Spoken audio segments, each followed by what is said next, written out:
প্রতি মাসের মতো এবারও আসানসোল নগর নিগমে বোর্ড মিটিং অনুষ্ঠিত হলো। তবে এটি ছিল চলতি অর্থ বছরের শেষ বোর্ড সভা। তাই এই বৈঠকে বাজেটও পেশ করা হয়। সংবাদ মাধ্যমকে মেয়র বিধান উপাধ্যায় জানান, আসানসোল নগর নিগম এলাকার সার্বিক উন্নয়নের কথা মাথায় রেখেই বাজেট প্রস্তুত করা হয়েছে। নাগরিকদের মৌলিক সুযোগ সুবিধা পৌঁছে দিতে বাজেটের বিশেষ বরাদ্দ রাখা হয়েছে। তিনি আরও বলেন, রাজ্যের মুখ্যমন্ত্রী মমতা বন্দ্যোপাধ্যায় যেমন মানুষের সুবিধাকে অগ্রাধিকার দিয়ে রাজ্যের বাজেট তৈরি করেন, আসানসোল নগর নিগম সেই পথেই বাজেট গঠন করেছে।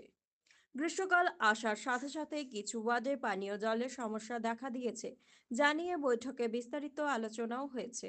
বিশেষ করে জামুরিয়া দরবারডাঙ্গা এলাকায় পানীয় জলের অভাবে সমস্যার সমাধানের জন্য জেলা প্রশাসন এবং মাইন্স বোর্ড অফ হেলথের নেওয়া হবে বলে জানিয়েছেন তিনি আশ্বাস দিয়েছেন দ্রুততম সময়ের মধ্যে এই এলাকার মানুষকে স্বচ্ছ পানীয় জল সরবরাহ নিশ্চিত করা হবে। বাজেট মিটিং হলো। বাজেট মিটিং আমরা সমস্ত রকমভাবে আসানসোল শহরের উন্নয়নের জন্য চেষ্টা করলাম। সমস্ত খাতে পর্যাপ্ত পরিমাণ টাকা ধার্য করা হয়েছে।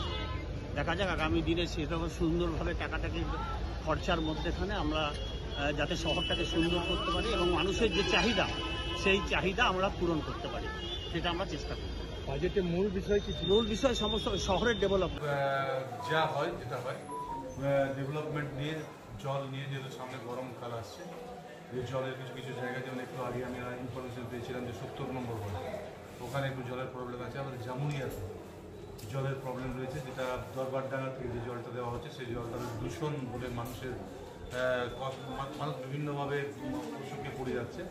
তো সে কারণে বোর্ডে এটা তুলেছে এবং এটা অলরেডি আমরা জামুরিয়াটা নিয়ে অলরেডি ডিএম সাহেবকেও দিয়েছি এবং উপর মহল দিয়েছি আমরা, এবং ওটা যাতে শুদ্ধ জলটা করা যায় সেটার ব্যবস্থা করছি এবং চেষ্টা করা হচ্ছে, এবং মাইন্ড বোর্ড অফ হেলথকে দিয়েও আমরা জলটাকে একটু চেক করার ব্যবস্থা করছি।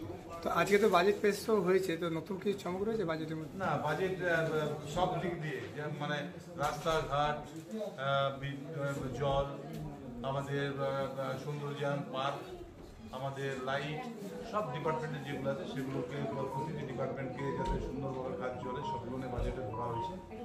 এবং বাজেটও একটা মানে মানুষ জনমুখী বাজেট, যেটা মাননীয় মুখ্যমন্ত্রী মমতা বন্দ্যোপাধ্যায় যেভাবে মানুষকে নিয়ে বাজেট করেন, ঠিক সেভাবে আমরাও আসানসোল কর্পোরেশন চেষ্টা করছি মুখ্যমন্ত্রীর যেভাবে করেন ঠিক সেভাবে আমরা যাতে মানুষের সাথে থাকি, মানুষের পাশে থাকি এবং মানুষকে যাতে আমরা কিছু উপকার করি।